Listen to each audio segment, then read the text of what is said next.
서비스는 학문이 아니라 도구라는 거예요. 그래서 서비스를 올바르게 익히기만 하면 상황에 따라 문제를 해결할 수 있고, 이 아이디어를 실현시켜줄 도구는 언제든지 서비스로 이용할 수 있기 때문에 아이디어만 있으면 언제든지 사업을 쉽게 시작할 수 있는 시대가 된 거죠. 그래서 이 클라우드 서비스를 처음 접하시는 분들은 서비스 개수도 많다는데 이거 내가 할 수 있을까? 이렇게 걱정하실 분도 계실 텐데요. 그런데 마침 클라우드 서비스 전문가에게 무료로 서비스를 배울 수 있는 기회가 있어서 소개해 드리려고 해요. AWS 공식 사이트에서 AWS Builders Korea 프로그램을 제공하고 있거든요. 안녕하세요, 이지호입니다. 저는 캐나다 토론토에 거주하고 있고요. 현재 글로벌 제약회사 커머셜 팀에서 데이터 사이언티스트로 일하고 있습니다.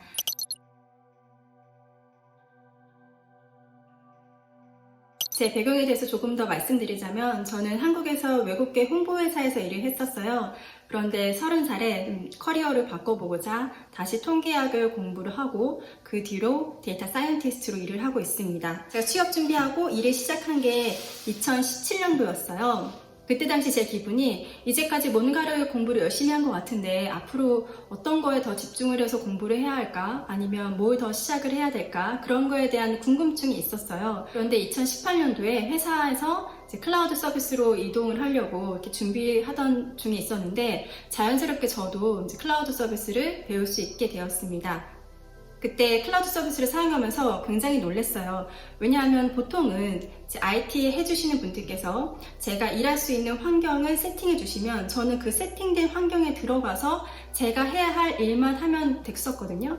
그런데 클라우드 서비스를 이용하고 제가 이 상황에 맞는 서비스를 골라보고 또 파이프라인을 만들어보고 이 파이프라인이 어떻게 수익화되는지 그 전체 그림을 볼 수 있게 되니까 이 큰 틀을 이해하는데 굉장히 도움이 많이 되더라고요. 그리고 제 업무도 이 큰 틀에서 어떻게 하면 도움이 될 수 있을까 반대로 생각해 보기도 하고요. 지금 생각해 보면 이렇게 클라우드 서비스를 배우고 익혔던 게 제 역량을 조금 더 끌어올리는데 한몫하지 않았나 그런 생각을 합니다. 이 클라우드 서비스가 중요한가? 나도 알아야 해 이렇게 생각하시는 분들을 위해서 제가 클라우드 서비스가 뭔지 그리고 전망부터 짧게 살펴볼게요. 2018년도 8월에 발표한 한국 IDC 국내 클라우드 IT 인프라 시장 전망 보고서에 따르면 향후 5년간 연평균 8.8% 성장할 것으로 전망하고 있어요. 이 규모만 해도 2027년에는 무려 3조 8천억 원이 넘는 금액이 됩니다. 사실 이렇게 우상향하는 그래프는 어쩌면 데이터 시대로 넘어오게 되면서 당연한 결과라고 생각해요. 이런 시장 규모가 확대되게 되면서 데이터 파이프라인을 클라우드 서비스에 구축하기 위해서 MLOps 엔지니어, 데이터 엔지니어, 데브옵스 엔지니어, 클라우드 아키텍트 이런 직업군도 다양해졌고요.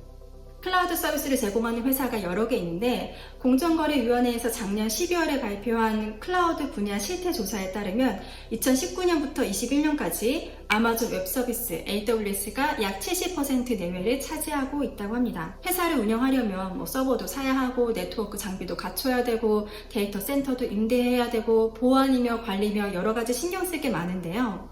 그런데 이제는 이 모든 걸 제공하는 클라우드 회사 그러니까 AWS에 접속해서 클라우드 서비스를 이용하면 됩니다. 그래서 이제는 회사뿐 아니라 일반인도 아이디어가 있으면 이 아이디어를 실현시켜줄 도구는 언제든지 서비스로 이용할 수 있기 때문에 아이디어만 있으면 언제든지 사업을 쉽게 시작할 수 있는 시대가 된 거죠. 어떤 서비스가 있길래 내 아이디어를 실현시켜줄 수 있을까 이렇게 궁금해 하실 텐데요. 제가 데이터 사이언티스트로 일을 하면서 제 직업군에서 사용하고 있는 서비스를 예를 들어 볼게요.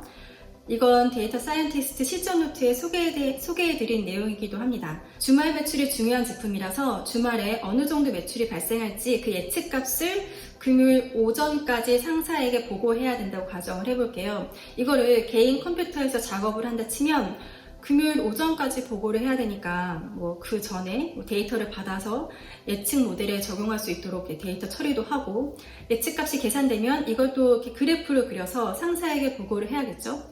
문제는 이 데이터를 목요일에 늦게 받으면 이제 야근을 해야 되잖아요. 이게 얼마나 고달프겠어요. 게다가 예측 모델의 정확도를 높이려고 한 달에 한 번 이 데이터 모델을 갱신해야 된다고 하면 시간이 지날수록 데이터가 크기가 커져서 이제 CPU나 메모리 용량에도 문제가 생길 테고요. 이런 상황이라고 한번 가정을 해볼게요.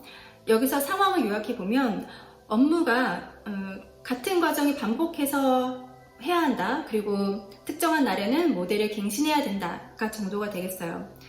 그런데 클라우드 서비스 중에 데이터를 어디에 저장할지에 관한 이 스토리지 서비스, 별도 관리 없이 특정 조건이 성립되면 자동으로 코드가 실행될 수 있는 람다 서비스, 그리고 상황에 따라 어떤 람다 서비스를 사용하면 되는지 그 플로우를 정할 수 있는 스텝 펑션을 사용하면 상황에 따라 업무를 자동화하는 파이프라인을 만들 수 있습니다.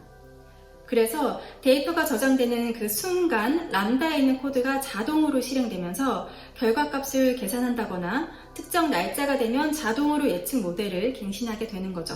이렇게 파이프라인을 만들면 매주 같은 일을 반복한다거나 야근을 한다거나 컴퓨터 사양을 걱정할 필요가 없게 됩니다.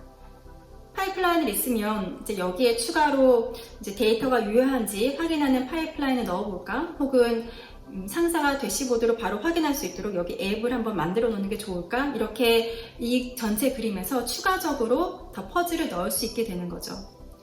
그런데 람다 같은 경우에는 복잡한 계산에는 좀 적합하지 않기 때문에 상황에 맞는 서비스를 올바르게 이용할 줄 아는 게 중요합니다. 그래서 이 클라우드 서비스를 처음 접하시는 분들은 서비스 개수도 많다는데 이거 내가 할 수 있을까? 이렇게 걱정하실 분도 계실 텐데요. 제가 정말 강조드리고 싶은 것은 클라우드 서비스는 학문이 아니라 도구라는 거예요. 제가 취업하기 전까지 통계 공부를 한 5년 정도 했고요. 프로그래밍 랭귀지도 비슷한 기간 동안 다뤘던 것 같아요.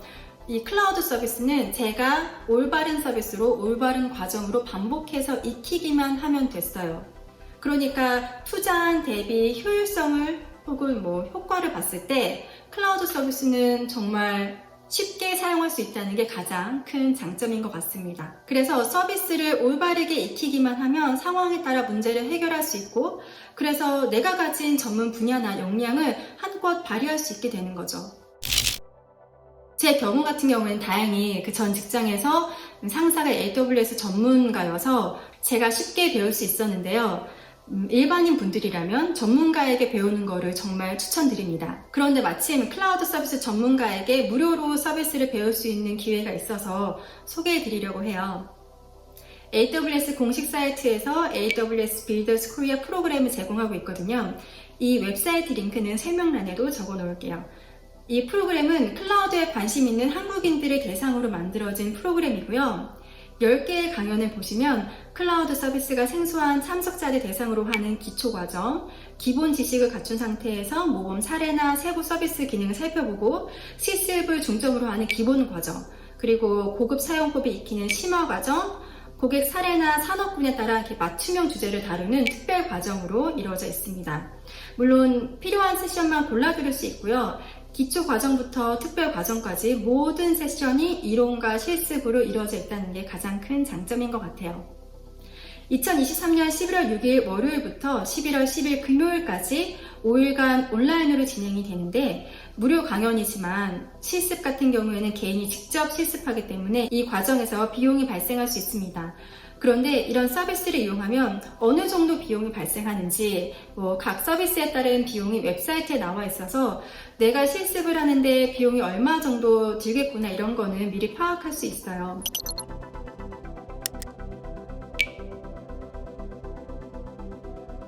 가끔 클라우드 서비스 계정 열었다가 어마어마한 금액이 사용료로 나왔다라는 걸 몇 번 보곤 했는데 서비스를 사용할 때 이게 얼마의 금액이 발생하는지 그리고 어떻게 안전하게 서비스를 중단할지 이런 거를 꼭 배우셔야 합니다. 그래서 5일 동안 진행되는 이 온라인 강의가 실시간 라이브 세션으로 진행되기 때문에 이 질문 시간을 잘 활용하셨으면 좋겠어요.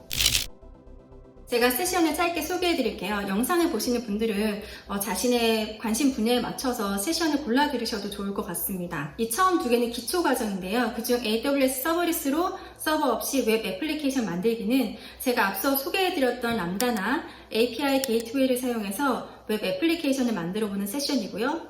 어떤 아이디어가 있으면 이제 그 아이디어를 실험해 볼 수 있는 훌륭한 도구인데 그걸 배울 수 있는 과정입니다. 두 번째 기초 과정은 컨테이너와 아마존 EKS 시작하기인데요. 앱을 이제 서버에 인스톨하는 게 아니라 이제는 다커로 컨테이너를 만들어서 앱을 실행하는 방식으로 운영을 해요. 그래서 대부나 프로드와 같은 환경이 바뀌거나 사용하는 프로그램 버전이 바뀌게 되면서 생기게 되는 문제를 이제 해결할 수 있거든요. AWEKS는 쉽게 생각해보자면 이제 컨테이너를 쉽게 관리할 수 있는 서비스인데, 이 세션에는 EKS를 설치해보고 이제 컨테이너를 만들어서 EKS의 컨테이너를 배포해서 애플리케이션을 운영하는 과정으로 이루어져 있습니다. SRE나 DevOps, 클라우드 엔지니어 등 이런 직업군을 희망하는 분들은 꼭 들으셔야 할 기초 강의예요. 기본 과정인 보안의 시작 IAM 알아보기는요, AWS 개념이 이제 본인의 계정, 그러니까 본인의 계정 안에서 작업을 하지만 여러 사람과 같이 일할 경우 누가 어느 서비스에 접속할 수 있고 어떤 기능으로 작업을 할지 그런 관리가 필요하게 됩니다. 그걸 배우는 세션인데 저는 직군 상관없이 기본적으로 알아야 될 내용이라고 생각해요. 기본 과정에서 VPN 없이 사내망 서비스를 이용해 보기는요, VPN은 이제 퍼블릭을 통해 AWS 리소스에 접속을 하는 건데, VPN 없이 접속하는 것은 이제 다이렉트 커넥트라고 해서 클라우드와 회사 사내망을 빠르고 안전하게 연결할 수 있게 되는데, 그런 내용을 다루는 세션이고요. 기본 심화 과정으로 AWS로 애플리케이션 마이그레이션 하고 현대화하기. 이거는 이제 회사가 데이터 센터를 가지고 있다면 이걸 클라우드로 옮기는 과정에서 마이그레이션을 해야 하는데, 이걸 쉽고 안전하게 할 수 있게 서비스를 설명해주는 세션이라고 생각하시면 됩니다. 만약 회사에서 클라우드 서비스를 사용할 계획이 있다라고 한다면 세션을 꼭 들으셔야 할 내용이고요. 기본 과정인 AWS EC2 인스턴스 오토 스케일링 딥다이브 하기. 이거는 넷플릭스를 예를 들어보자면 사용자가 시간대나 요일마다 달라지는 것이 특징이잖아요. 예전 같았으면 사용자 수가 많을 때를 대비해서 그 서버를 미리 준비해 놓아야 하는데, 이제 클라우드 서비스를 사용하면 사용자 수에 따라 그에 따른 서비스가 제공될 수 있도록 오토 스케일링을 설정할 수 있거든요. 이런 내용을 다루는 세션입니다.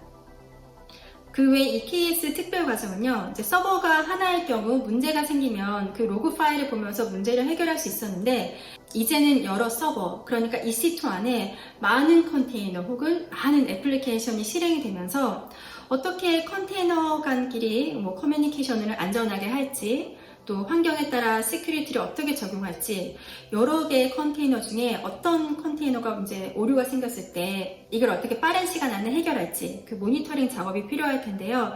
이런 거를 상황별로 과정을 들을 수 있습니다. 이렇게 총 10개의 세션으로 구성되어 있습니다. 가장 정확하게 배울 수 있는 거는 전문가에게 배우는 걸 텐데요. IT 쪽에 일하시는 분들뿐만 아니라 학생이나 일반인 분들도 이 시간을 잘 활용하셨으면 좋겠습니다. 지금의 굵직한 회사들, 애플, 아마존, 구글, 마이크로소프트 이런 첫 출발점은 차고에서 필요한 장비들을 갖춰다가 이렇게 시작했다고 하잖아요. 이제는 시대가 달라져서 1인 기업가들도 많이 나오게 될 텐데, 그 시작점은 아무래도 클라우드 서비스가 되지 않을까 그런 생각도 해봅니다. 감사합니다. 그럼 다음에 또 뵐게요.